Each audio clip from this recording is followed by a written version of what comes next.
6 months offshore. 6 months of oil, steel, and silence. Every dollar I earned was stacked in my head, shaped into a dream with my daughter's name written on it. College. A future better than mine. When the rig helicopter touched down, I didn't go home tired.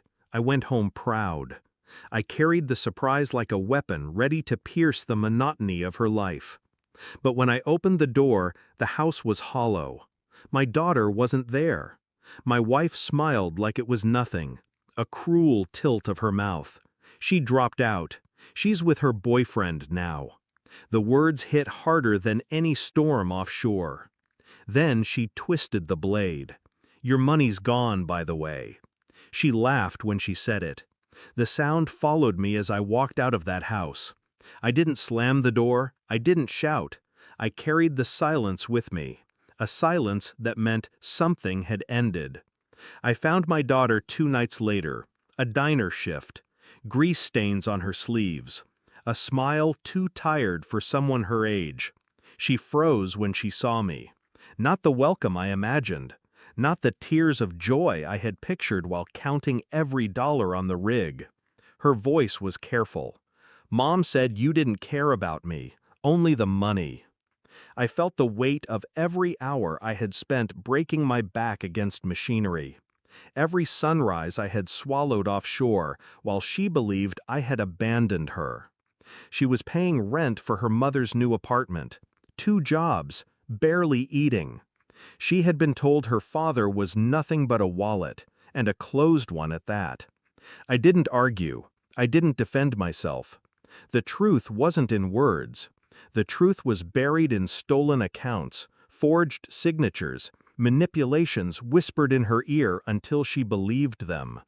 That was when I realized this wasn't just neglect, it was sabotage. My wife hadn't lost my daughter, she had stolen her. I became a shadow in my own life.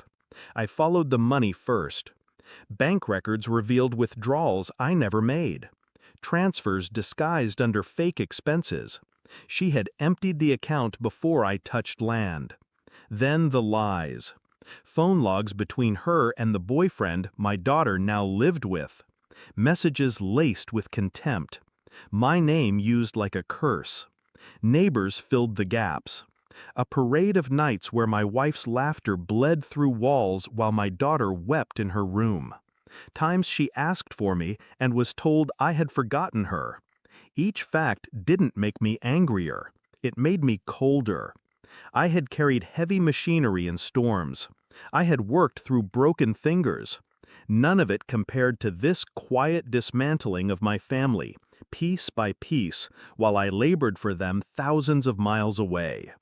But storms can be harnessed. Electricity can be directed. And I would direct all of it. I gathered the evidence, every record, every lie in ink and pixels. When I returned to my daughter, I didn't speak first. I handed her a folder, bank statements, screenshots, a copy of the forged signature, proof that her college fund hadn't disappeared into neglect. It had been stolen. She read in silence. Her hands trembled. Her eyes moved faster, then slowed, then froze on her mother's name at the bottom of a transfer slip. When she looked at me, her face broke. Not in tears, those came later, but in realization. She said you didn't. I placed a hand over hers. She lied. That was all I said. Nothing more was needed. The truth had spoken for me. I didn't confront my wife with fists or rage. I confronted her with exposure. Every document was filed with the bank, with the police, with the courts. Theft, fraud, custody negligence. I didn't warn her. I didn't look her in the eye again. I let the law strip her bare, 1 page at a time, until the smirk she wore turned to panic. Her calls came, desperate at first, then venomous. I didn't answer. My silence was the sharpest blade I had. She lost the apartment. She lost the money. And most importantly, she lost the daughter she had poisoned against me.